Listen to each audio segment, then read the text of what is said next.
Welcome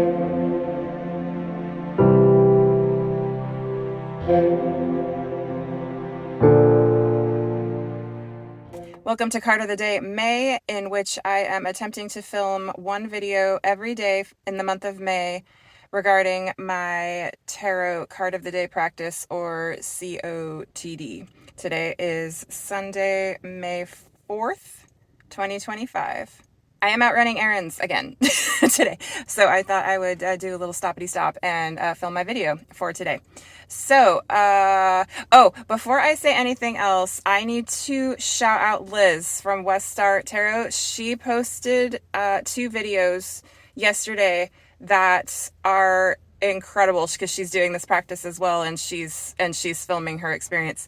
I will link both of her videos in the description box, and I also put them in the Card of the Day May playlist as well. Her videos were they gave me chills. They were fantastic. Just another reason why I think this practice is so impactful, and I highly suggest you go watch Liz's videos that she did yesterday because they're fantastic. My card of the day for today, Sunday, May 4th, is the Knight of Chalices, or Cups. Another day, another Cups card. This is the 4th day of this practice, and 3 of the 4 days I have received a Cups card. Day 1, I got a Major, I got the Emperor, then I got the 4 Cups, then yesterday I got the King of Cups, and I did visit my dad, by the way. And today I got the Knight. Knight of Cups for me is fire of water. So that passionate feeling, passionate emotion, passion in relationships, just that fiery kind of go-getter energy within the realm of feeling. And this Knight is so cool. It's just, you see the figure atop the water serpent. The water serpent was addressed yesterday in the King of Cups card. But you see the Knight, the figure atop the water serpent, just raising his cup and saying, this is life. And it's just, this guy is just up there living his best life. And I like how the serpent is kind of the substitute for the horse in this. I just think it's very cool the way James Eads did this whole deck with the panorama especially. But I love this for the Knight of Cups. And not only that, but if you notice, I don't know if you'll be able to see because it's kind of, the figure's kind of small, but the helmet, the facial guard of the helmet is up. So his face is exposed, which I love because that to me suggests that meeting life where it's at and being authentic. And, I'm an Enneagram type 4. Authenticity is kind of a big deal for us. And I just love this depiction of the Knight of Cups because he's just putting himself out there as he is raising his cup saying, life is good. Guidebook entry for the Knight of Cups. Knight of Chalices. Helmet flung open, the Knight rides the bucking river spirit. Its convulsive path tosses him this way and that, but he is determined to remain atop it, digging his knees into its scintillating scales. At the apex of the snapping tail, he looks below and sees beauty all around him. Choked with emotion, he raises his glass to love and passion. Unfettered emotion is a powerful thing. Knowing no barriers, no painful ends. It marauds on endlessly, deaf to diminishing voices. Cavalier devotion to matters of the heart can often lead to a swift dethroning, but at the apogee of your quixotic journey, have no fear of the imminent plunge. Mount your furiously swirling emotions and ride them to the end. This guidebook is so good. There are aspects of this that it's almost like poetry. It's so good. It's very sensory. It just kind of lets your imagination run wild. And I love this guidebook a lot. So that's the guidebook entry. I posted a video, oh gosh, I don't even remember which one it was, but I talked about the Knight of Cups and how sometimes I can strongly identify with this card.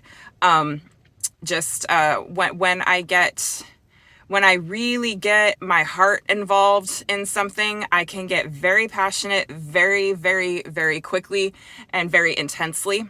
I mentioned in that video when talking about the Knight of Cups that it had been following me around for a while in readings. And when I've noticed over my years of reading cards, when that happens, it's a prompt and a call for me to take a look at those things that I'm feeling really passionate about at that moment. Or if I'm not feeling passionate about anything at all, maybe ask myself, why is that?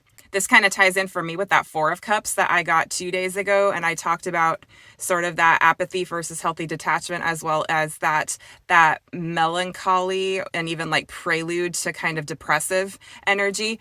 And I think this kind of ties in right now for me, just because I don't want to say I had been apathetic about life, because I haven't been, but I kind of felt like things as a whole had just lost their luster a little bit. And I just wasn't feeling overly enthusiastic about really much of anything, with the exception of maybe, the typical things like tarot and human design and health and wellness and things like that. My kind of default areas that I gravitate toward.